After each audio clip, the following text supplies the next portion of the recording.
Hey, welcome back into today's video. JoJo Siwa's going through a rebrand. Everybody's talking about this right now, things that don't add up, pointing out specific situations from her past that point to some kind of problematic behavior. And like I always do in my videos, I found some things and connected some dots. And when a person's past is so terrible that they don't even know it, worse, they think it's normal, they can project some pretty bad things. In today's video, I wanted to approach this video from a different angle, one that showcases the very documented past life of JoJo Siwa. I believe this is the best approach for this video because it showcases her current behavior is most likely a projection of unresolved difficult emotions. These difficult emotions brought on by individuals like her mother and Abby Lee Miller, which, let's be honest, are terrible people. And with terrible people, there needs to be boundaries. And for there to be boundaries, there needs to be good role models, or you're going to have a more difficult future and rebrand apparently. Thank you for joining me in today's video. I love you. So if you guys are new to this, she started off as a child star that developed into an icon of sorts. She always wore these bows well on and into her teens, to which I believe she was a little bit bullied about that on the internet for kind of keeping the same persona. She was very popular among children because I remember my friends who had children, they were always talking about JoJo Siwa. They were buying the action figures with the bows, the Bluetooth speakers. Kids would absolutely freak out about the JoJo stuff. And like all children's stars, they have to do a break away from the child stuff and, you know, because they're growing up and they have to do the adult thing. You know, we got to pay our bills and look out for our mortgages and stuff. At some point, you just got to pay attention to your credit score, you know? And this transition's been pretty rocky, and we're going to break that down. But at first, I think we need to go back to the origin of this situation, because going from this to this is kind of strange. I want to start off by talking about a woman named Abby Lee, and for this video, I'd like to refer to her as the Mean Lady. This is the Mean Lady. Also one of JoJo Siwa's best friends, and we're gonna talk about the different type of company that she tends to keep, which I'm pretty sure is a product of her childhood and the way she was treated compiled up into a projection of her now current reality. Sounds like a lot. Abby had a show called Ultimate Dance Competition. This was actually a spinoff of the hit reality television series Dance Moms, which we've talked a lot on my channel about mothers who will take their children and kind of like objectify them and put them as the poster child of an entire channel when they're very young. We've talked about how they do this on TikTok. We've covered situations to do with Ren Eleanor. And if you're unfamiliar with the Ren Eleanor TikTok channel, it's an absolutely disgusting TikTok channel ran by a mother named Jacqueline that it basically is one of the most public displays of child exploitation on the internet. I'll put this video in the description below. So we know these types of situations are not good. You think of Jacqueline with Ren Eleanor, you think of 8 Passengers on YouTube, and many others come to mind. And then you think about these reality TV series like Dance Moms and Toddlers with Tiaras, where the moms they're doing the same thing and exploiting their daughters and kind of like projecting, you know, trying to live a life through their own daughters, and it's pretty obvious. I'd say they're all just a bunch of mean ladies, and if you think about it, there's even a creepier aspect to it. I've also talked extensively about the situations with their social medias where the mothers will exploit their daughters on that as well, and I don't see any difference from this. Several of these mothers' social medias are of large following, and essentially these types of mothers will embody their daughters and live through them and even make social media presences where their only claim to fame is being the mother of these children. We already know that putting your children online is dangerous. We know that there's super terrible people out there and they'll look to do really bad things with these pictures of your children. And I really don't think that it's any different with television. If you look to the documentary that Netflix made, what was it? It was Cuties, right? There was a lot of problems with this show. As you can see from this comment here, read your screen, there was big issues. So when you take children and you turn them into content to make money off of, it's usually always going to end bad. Doesn't matter if it's TikTok, YouTube, or television. There's so many controversies and lawsuits to do with shows like this. I'm surprised that people would even make them. But the other problem is that these shows are usually wildly popular, which I think is a societal problem itself. Let me know what you think. This is 100% the environment that JoJo Siwa was brought up in, and probably the stuff that she projects onto her current reality. And It's just made things like this. And no, I didn't Photoshop this. This is actually from her newest music video, Karma. And this music video is filled with a lot of interesting visuals. But let's talk about Abby Lee Miller. You were a little more African than it. Abby just said to that little girl that someone else was a little bit more African than her. That's not a great thing to say to a little girl. Abby said multiple racist things to this little girl, and in other situations would flat out show favorites to other girls in very not great ways. In this next scene, you can see her to say, no, don't come near me to some of the girls. Don't look for me.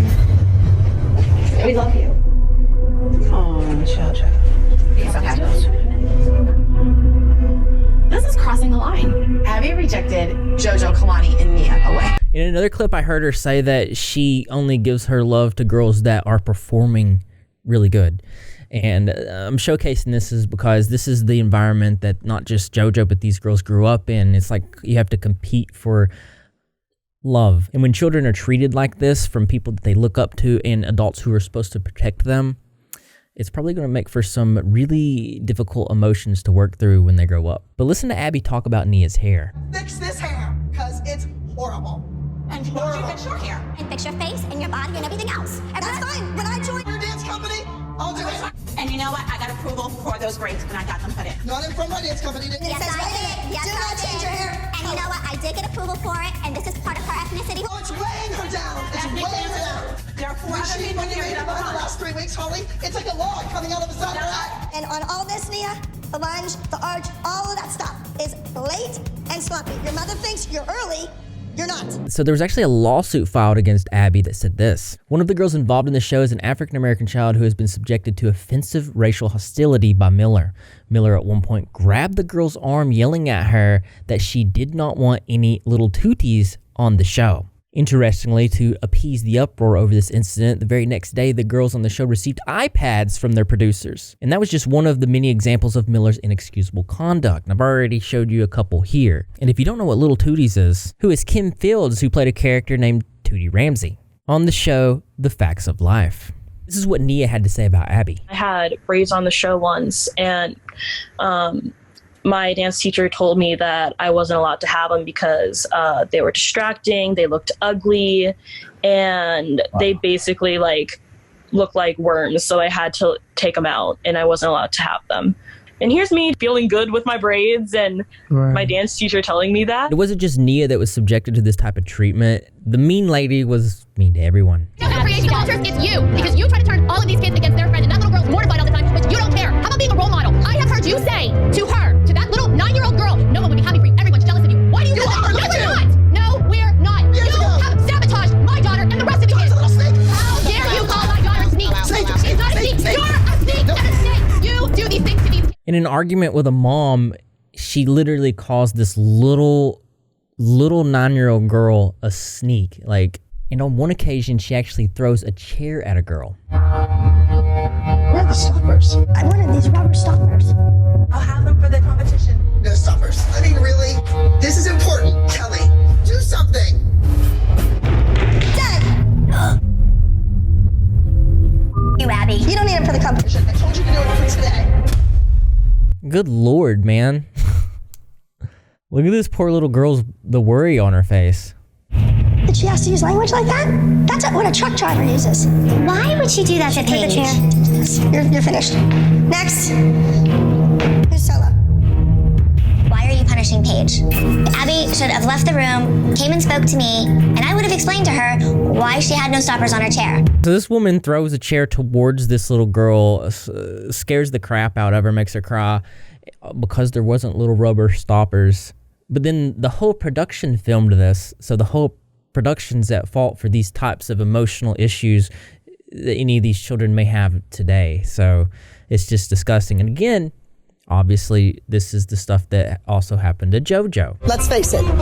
And Paige and her mother filed a lawsuit against Abby, but it was dismissed by Judge Ruth Ann Kwan, who ruled there was insufficient evidence for the claim. Keep in mind, this lawsuit was filed after the chair was thrown in the general direction of this little girl and she ran from the room in fear. The complaint states that Miller, or the mean lady, is paid to be mean and bullying to the students and insulted and hurt Paige on an almost daily basis, including cruel name calling, insults about Paige's physical appearance, and making offensive, false, and defamatory accusations about Paige's family.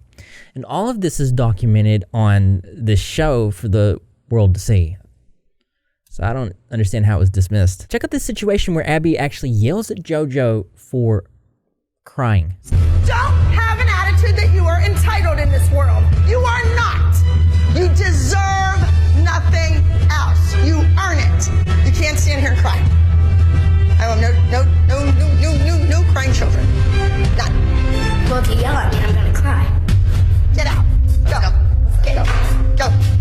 Our kid would never do that. Did you hear the mom in the background? She was like, my kid would never do that. Like, these people are demented. This mean lady was actually so mean to these little girls that they were going to do a reunion and all get together, and they did not want Abby to be there. An article from People says that some of the cast members requested that their former dance instructor and coach Abby Lee Miller be absent from the upcoming special as the series centered around the girls and their experience. At this point, everyone had gone through different eras, had time to reflect, and there's been a lot that Abby put them through emotionally and physically, and they just didn't want to relive that, the source says. So the mean lady's emotional reaction to this is pretty telling. They all act as if I had nothing to do with the show and it was toxic. They were stars. They were making money. They were on top of the world. You're just going to dump me. Now imagine prioritizing stardom and money over being a genuinely good person.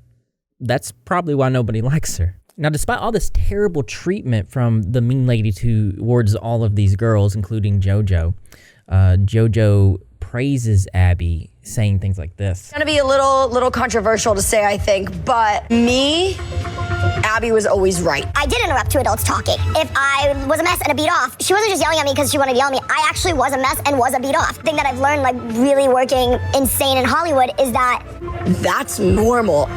It's scary that that's normal, but that taught me to survive in the industry. I mean, it truly is so tough. But to me, all that points to is the fact that this type of behavior was normalized. I mean, just look at the interactions between her and her mother. You know, your hair is getting really dark. We're gonna need to lighten this up. I have been dyeing my hair since I was like 2, maybe 1.5. I'm not a natural blonde. I'm actually a natural brown. I get brown roots. So I have to dye it so it looks like I'm a natural blonde. Abby can't say we didn't go all out. That's 100% not normal, but these types of mothers do things like this. After all, they only have one mission in life. I would say it's my mission in life to make JoJo a star. Part of being a star is you must have a hair bow in at all times. So it's obvious where the mother's headspace is, but also I guess that's where we see where the bows came from, because she was taught that that has something to do with success. And she kept wearing the bows for a very long time, up until her like late teens. So here she is as a teenager wearing the trademark bow that she wore when she was 9. JoJo said, honestly, up until my 18th birthday, it was every single day. And it was right around my 18th birthday, I think 4 days later, that I talked to my mom. She says, we've always questioned how I was going to stop wearing the bow or questioned how the whole transition was going to work. And we never knew. But it just felt right. That is so strange to me that a bow is so part of your personality that the decision not to wear it anymore is like that big. Anyways, the mean lady and the mother pushed these types of agendas on JoJo at a very young age. And in fact, JoJo idolized Abby, the mean lady, from a very young age. Abby Lee Miller is saying all this to me, so I'm like shocked, excited times a million. Seems like they also instilled into her the teachings that if people give you any type of criticism, then they're just jealous of you. People hate on me. It's because I know they're jealous of me. Whatever they want to call me, they're wrong. So criticism isn't always hate. Some of it's valid. If it can help you or others and improve the lives of you or others, then you can implement it, or you can just choose to, if it doesn't help at all, you can just choose to throw it out. Some criticism is valid and you have to be open to it, but to completely dismiss it and to think that it's all just from haters and to be surrounded by people who feed into that type of narrative as well. Well, it's going to keep you from growing, and you're going to be stuck in a situation where everybody's just saying yes to you and validating you, and you're likely to become a little delusional. What is that? Why is she doing that? What's going on? In the music video, if you just turn the music off and watch it, she's just dry humping a lot of things. It's very bizarre. But I think you guys need to understand how exactly creepy the mean lady is. Check this out. Have you seen What? All the Right Moves? No. That's the best movie ever. With him in it? Oh my God, yes, All the Right Moves. He's a high school football player. Oh, Ooh. that's my downfall. I like the high school football players. I still like them. I like the coaches. Not one that used to be in high school, but one that is. Yeah. The host was immediately like, I like older guys, but Abby was doubling down on them high schoolers. To make it worse, there's a clip where she's hanging out with some young dudes. Very creepy.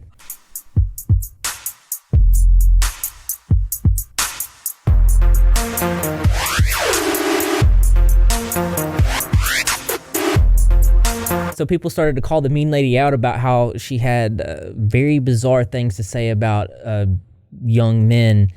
And she responded saying, Hello, everybody. Abby Lee Miller here. Just to set the record straight. I do like those hot, athletic, muscular types of guys. The jocks. I always have, and I always will. And they must be able to go out to a club, gamble in Vegas, rent an ADA-compliant, handicapped accessible van, and they should also have a business, a bank account, success, and passion in their own right. Now, if you saw the movie All the Right Moves, starring Tom Cruise playing a high school football star, then you will know exactly what I'm talking about. And if you haven't, go watch it, and then you'll know. This November is my high school class reunion. Shout out Penn Hills, whoop whoop. And I hope that the heartthrob is there. Most people, when they get online to respond to accusations like this, they say, no. This woman gets on here and doubles down on the fact that she likes high schoolers. That's a hugely important thing to pinpoint. The other thing is the fact that as I was watching and researching this video through the Dance Moms footage, she had some really terrible things to say about young girls and how she feels about the types of responsibilities they should have at what age. Check this out. What'd you say? I wasn't invited. What do you mean you weren't invited? We weren't invited to the recording studio. It's not my fault. Whose fault is it? Nia is a teenager now. She can make her own decisions. And she has made her own decisions. This woman believes that children can make their own choices, their own informed choices. But it gets worse. You're a grown woman taking out on a little kid. I'm not taking anything out on a little kid. And Nia is 12. She can have kids. she can get married in some countries. I'm married. Conversation and you're ugly. What you say is absolutely ugly. The same sentence, she can call these little girls children, but then say that they're 12, they're 13, they're grown, they can get married and consent to things in other countries. Now, I know that the age of consent in London is 16 years old, but I've covered enough videos to know for a fact that if there was, they call them nonces, creeping on little girls that were 16 years old, even though it's technically legal to consent, those are still creepers. Those are still people that you better watch out for. This type of rhetoric, this type of narrative on public television, that's the biggest red flag that I've ever seen. This woman is creepy.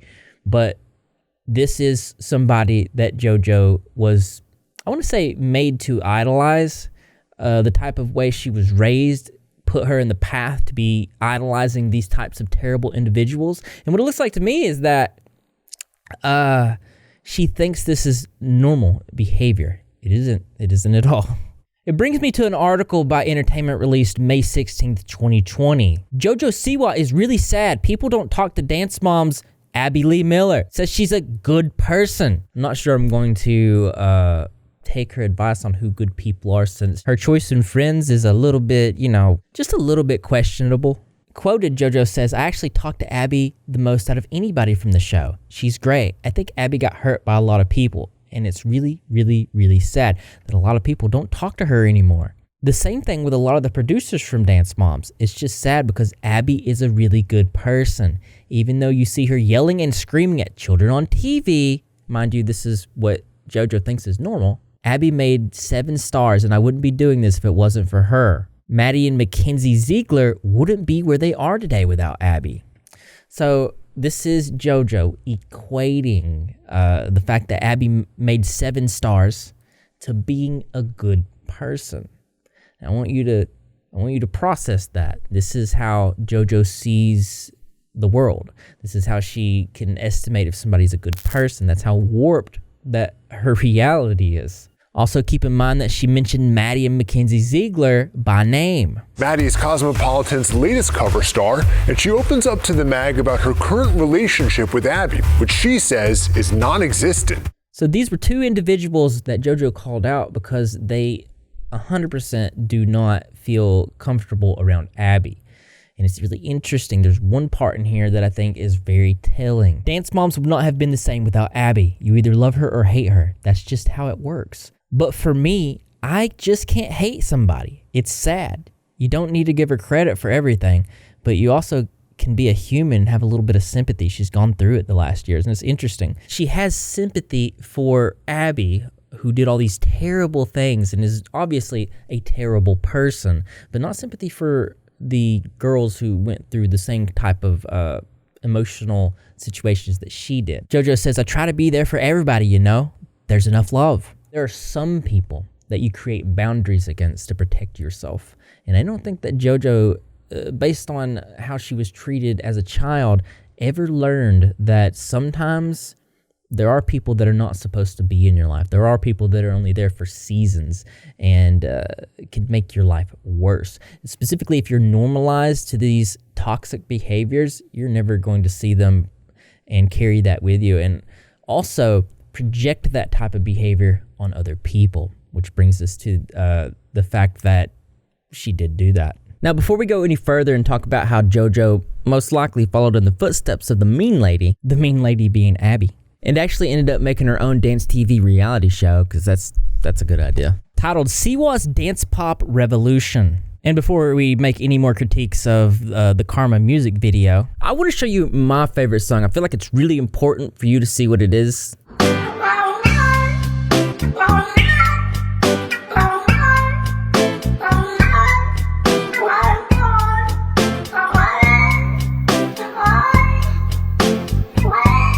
I literally listen to that like on repeat. The Rolling Stone released an article on February 13th, 2024 titled JoJo Siwa Promised Them Pop Stardom. They say they were thrown in the trash. This article was written by E.J. Dixon. So this article had a lot of really bad alleged situations that kind of mirrored the behavior from Dance Moms and Abby Lee Miller. What it looks like is what happened to her as a child has now manifested and projected into her current reality. It says the Sandersons, as well as multiple sources close to the production, alleged that the Siwa subjected the children to grueling rehearsals, sometimes foregoing school breaks with meager compensation. They also alleged Sanderson was forced to work under intense physical duress, with Jocelyn, this is JoJo's mom, encouraging her to attend a video shoot just a few weeks after she underwent spinal cord surgery. In one instance, just days before the surgery, they allege Leah, this is the little girl that has spina bifida, Leah started bleeding through her belly button during rehearsal for a performance at the Children's and Family Emmys, which was hosted by JoJo. Rather than encourage her to take a break, the Sandersons say Jocelyn told her to put a maxi pad on it so it wouldn't leak into her costume. That's disgusting. So Leah was one of the contestants on JoJo's show, and if you're unfamiliar what spina bifida is a condition that affects the spine and is usually apparent at birth. It is a type of neural tube defect. Spina bifida can happen anywhere along the spine if the neural tube does not close all the way. Apparently the situation progresses the older that they get, and they have to undergo a bunch of grueling surgeries. So obviously this girl's having a terrible time, and to make things worse, Jocelyn, who is JoJo Siwa's mother, apparently made fun of her for having this birth defect, and there's a lot of evidence on the show itself that's public that kind of points to this. The mom, like, I feel like, I know Dallas didn't get a part in the first song, but she got a bigger part than Kinley. I just kept thinking about the industry people there, that's all, and how I just want her I like, my kid is good. Like, I can just not believe it. That's one of those things that you just don't say. The article actually says, they allege that Jocelyn was overly cruel to their young charges, calling them names, and in one instance, shaming them for having a disability. It also says JoJo, meanwhile, could also be nasty domineering, according to the sources, a sharp contrast from her upbeat on-screen persona. At one point, they allege she screamed insults to the girls during a performance. They also allege that she played a role in helping build a cutthroat environment long after the cameras were gone, playing favorites and pitting members against each other. That sounds really familiar. Rolling Stone also says they reviewed more than 24 documents related to the Siwa's dance pop revolution, including contractual agreements, text messages, and emails. The sources allege that the Siwas and the producers dangled the carrot of stardom in front of the young pop members, only to berate them and encourage them to cry on camera. So they would encourage these children to cry on command for dramatic effect. That's not good. And that's what I'm talking about these environments not being good for children. And to make matters worse, yes, even worse, it appears that much like on the Mean Ladies show, Dance Moms, they also gave the kids gifts after they would make fun of them or put them through a difficult time. It says the moms and kids would come home and have a candy basket and a Nintendo Switch in their hotel room after being messed with all day. Of course, all these alleged situations were denied by the Siwas, but I mean, the episodes are public online, so. And to make it even more obvious that JoJo is kind of projecting her own difficult childhood onto the young girls, she was actually saying that she was pushing the limits of the girls, much like when she was a child, but some of these girls are even younger than JoJo was. It was like, couldn't see out of my eyes, my throat was closed, my arms were cold and like shaky, and it's you like couldn't touch me because I was so sensitive. Yeah. Crying on the floor. I didn't feel anything for an hour and a half. You kind of go into a different world. Came off stage and I literally, Ezra had to carry me back to the dressing room. I couldn't move, I couldn't talk, I was crying, but you would have never have known. No, you got like, what that's happened. what I tell my girl group now too, is I'm like, sometimes you just have to put your big girl panties on and fake it. Like, fake it we till you did make this it shoot always. here and it was freezing and they were cold and they were all sick and like it was an awful shoot and they're all just standing outside so cold, and I was like, you guys, I know it sucks. One of the girls that was part of the show, Kinley, said that JoJo makes us do stamina training every single day. It's pretty hard, but pays off when we get on the stage. And apparently JoJo would have them put on sweatpants and sweatshirts and suits and then crank up the heat as high as it would go. And it was so hot that some of the girls literally had to walk outside in order to even breathe.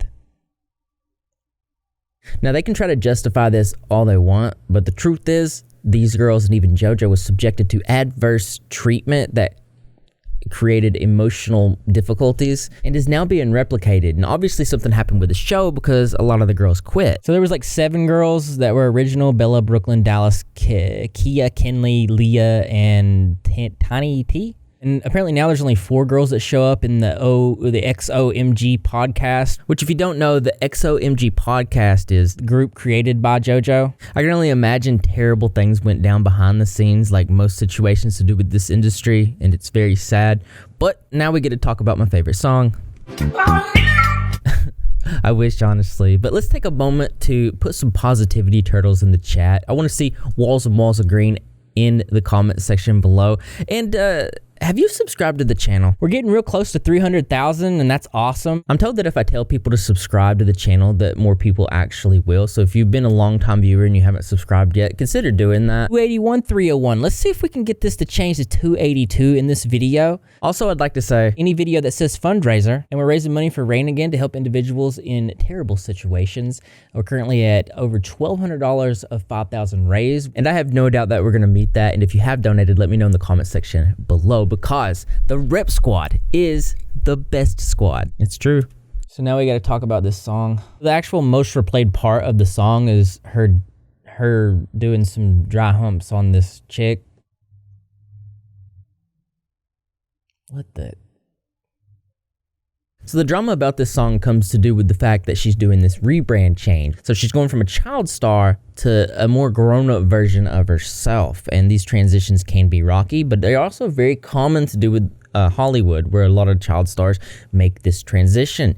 There's actually multiple examples. Here's a few. So Google has some answers here of child stars that have made successful transitions. They've got Drew Barrymore, one of the few child stars to have successful adult careers. Christian Bale, I didn't know that. Known for his roles in Empire and Sun Newsies, Bale's role in American Psycho helped him transition to a serious actor.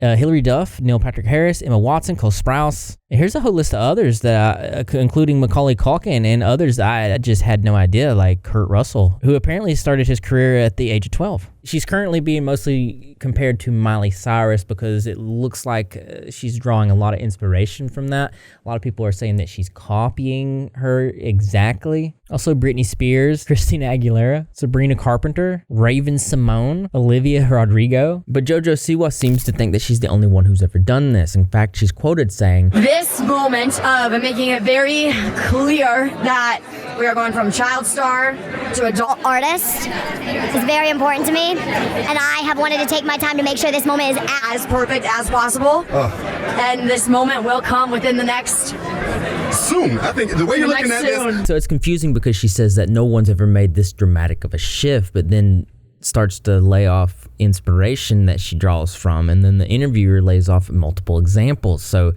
it's interesting. And we're so excited. I mean, we've seen artists do this, from Britney and Slave for You, Miley Can't Be Tamed. Like, how is this era going to feel for you to just finally let it go and be who you authentically are? That's been my most massive inspiration, is no one has made this dramatic of a change yet. No one has made, in my generation, this extreme of a switch. And I am the first in the generation. It is very scary, but someone's got to do it. Hey, we can't. And there are people in my generation who have gone from child star to adult star in music world, incredibly super successful careers, but not this 180, and not making it apparent that it's a 180. And so I'm really grateful. You're giving me chills over here. I'm really curious about how she thinks about herself, or what she thinks about herself inside her mind, because I don't think this went the way that she thought it did. This is her big dramatic 180, and a lot of people are comparing it to the band Kiss, specifically one of the members named Gene Simmons. And if you don't know who that is, it's a band I listened to when I was a kid. So this is Gene Simmons from Kiss. This is JoJo Siwa. So the members of Kiss all wore this type of makeup. Gene Simmons was famous for sticking his tongue out, biting a blood capsule where blood would come out of his mouth, and he would always put up the rock sign like this. Let's see if I can get a video of that. So he would just kind of do that, look like the woman from The Exorcist. It was very controversial back in the 1970s. Mothers was burning their albums in the street. It was a huge thing. They were new for their era at the time, and nobody had ever seen anything like that. I think there's actually a movie about it. What was the movie based on the band Kiss? It was Detroit Rock City. Yeah, it's a 1999 film. I remember this film. Wow, nostalgic. When disco was on top, I'm making it. these guys partied to a different beat. We're actually gonna be seeing Kiss, baby. Don't you know what Kiss stands for? Knights in Satan's Service. Is it really? I'm gonna go watch this movie after this. So this must be Siwa's Knights in Satan's Services era. Tell me about this look here. This is my Karma Black Beast look. It's my music video outfit. She seems very uncomfortable, or is it just me? Am I uncomfortable? Are you uncomfortable? And moving into a more adult era, how has that been going for you? It's been fun. So this song had a lot of controversy around it, which is kind of good for promotion in these situations, but people said that she stole the song, as the song was created before her. But we're going to talk about this because some of the things that she said were kind of leading, and there were multiple interviews where she left out a lot of context that pointed to the fact of what this industry standard was. And don't worry, I'm going to explain that to you. One Rolling Stone article says JoJo Siwa is trying too hard to shock us. Siwa traded her hair pose and high ponytails for an over-the-top coming-of-age moment that we've seen from a lot of former child stars before her. Look, she's doing the Gene Simmons, like, rock-on thing. You know, interestingly enough, in the interview, she actually said she had no idea who Kiss was, and I'm gonna call bullshit on that. One article says, why are fans accusing JoJo Siwa of stealing her song Karma, and what does Miley Cyrus have to do with all this? So when Karma was released, it was discovered that JoJo Siwa was not the original writer of the song. And in fact, one Twitter user says, on April 11th of 2024, what I found weird with this is that Britt Smith's Karma's a Bitch was on Vimeo 11 years ago, unprovoked. And there's two versions, the colored, which is this one, and the black and white version. And for all those 11 years, we didn't know. What's weirder is that the director of Brit's version was Mark Classfield, based from the video title of the black and white version, which, surprise, surprise, is also the director for JoJo's version. What? And JoJo explained the situation pretty clearly, saying, And then as I'm leaving, the producer, Antonina, goes, I have a song that I want to play for you. It feels right for you. I don't know if you can have it because it's an old song and I have to get a lot of rights and I have to get a lot of people to sign off on you being able to do this song. But I think you might be the person to have this song. And she played me Karma, or a version of Karma. And when I tell you, I was on my way out ready to go sob in my car, and all of a sudden I just sat and was like, this song is special. Karma is special. Now, this was 2 years ago, so I was 18 still. One user saying, JoJo Siwa didn't steal Karma, by the way. It's a scrapped single that she got permission to use. Please, for the love of God, learn how the industry works, y'all. Another user saying she definitely didn't say she wrote the song.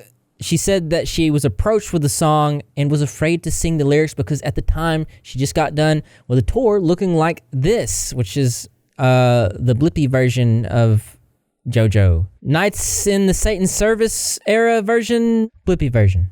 So I could see why people were confused about this, because leading up to this, she was saying a lot of promotional things that were less talking about how the industry works and the industry standard of passing songs off, and more of like sort of leading information that kind of suggested that she was the sole creator of this song. But see, the thing is, she's acting like she did, though. That's the problem, referring to her writing the song. I don't know, though. It seems like there was a lot more of one than the other. Like, even the lyric of the Billboard interview says JoJo Siwa and the creative process behind Karma, lyrics, music video, and how it went. My name is JoJo Siwa, and this is how it went down with my new song and music video, Karma. See, people in the comments here saying, like, fun fact, she didn't write it. Wait till she makes a song called Thriller and talks about how she originally wrote it after watching a horror movie. I think this is probably just like a miscommunication, a slip of the narratives, if you will, because there's plenty of footage out there of her talking about she was pitched this idea, but look at this like to dislike ratio. It's such a massive song with so many elements. If you listen to the first version of Karma, Whole different song. The bridge, whole different bridge. The interesting part about that line right there is that the only significant difference in the lyrics that she made was just, it looks like one word. I have both versions' lyrics pulled up right here. Let's see if there's a difference. Only differences is this one word here where she says, I would have never messed around. This is the original version. JoJo changes it to, I would have never effed around. Why?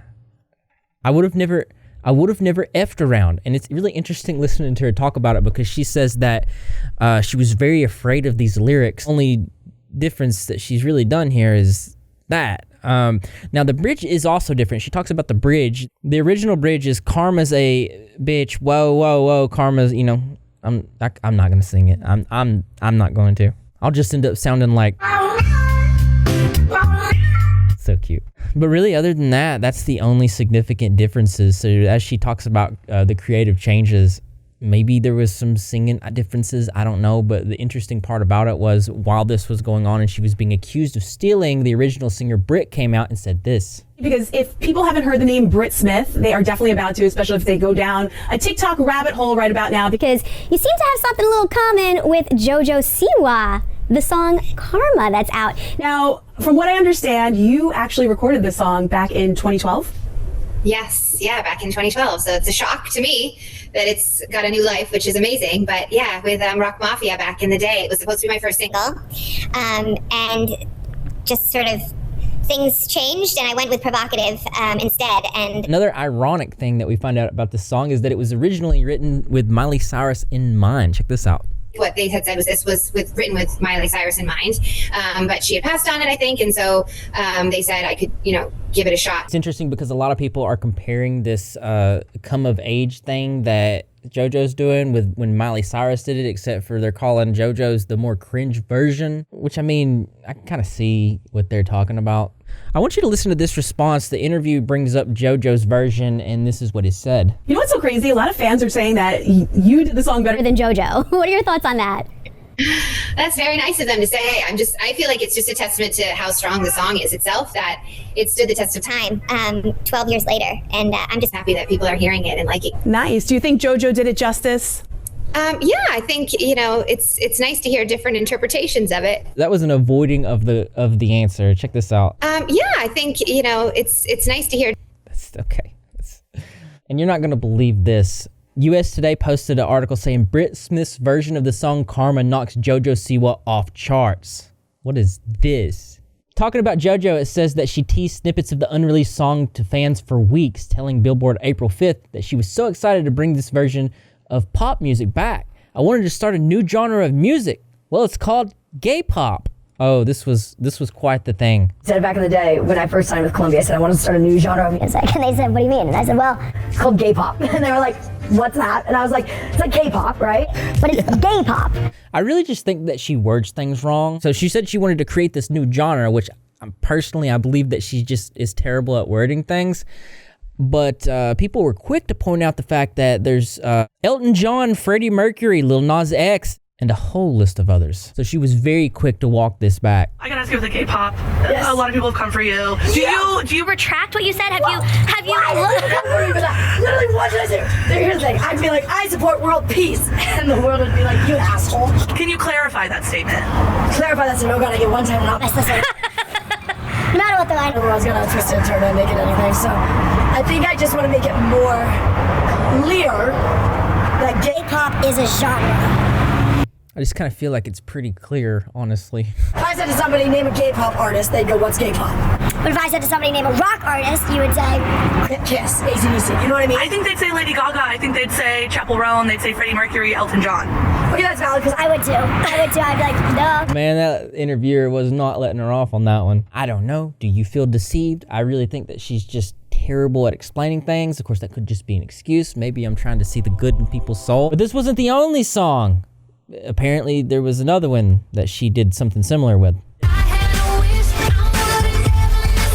So it says Smith's version of Karma became viral in the days following the discovery, gaining traction quickly. It's now number 8 on the iTunes chart, knocking Siwa's version from the list altogether. What? I gotta verify this. Apparently, it's true. It hit top 5 in the US iTunes. Forbes says, as of Monday afternoon, Smith's recording of the song, released under the title Karma's a Bitch, ranks number 8 on the US iTunes pop charts, while Siwa's Karma is number 89.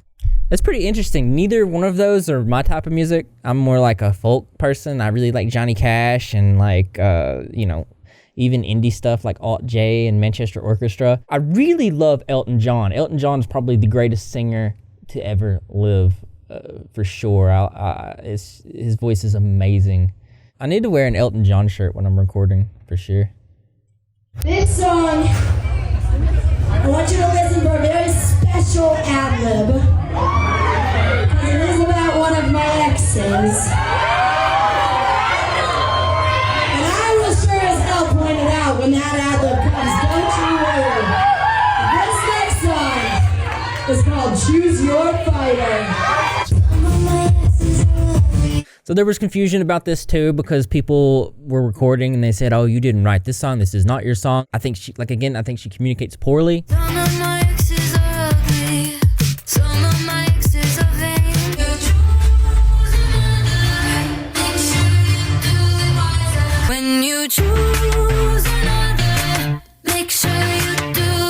Again, this is another situation where JoJo had bought a song from someone else because the person that had originally sung the song posted saying this. Emeline says, hi 2024 fans, I'm going to make a story time soon. I actually didn't sign off on it coming out with JoJo. Not her fault. If my version gets love, I could still put it out after hers. Thanks for the support. But not too long after this, she deleted that and her version of the song. So I don't know what happened there. It doesn't make sense. Things are confusing to me. I want to point out something that is a huge issue.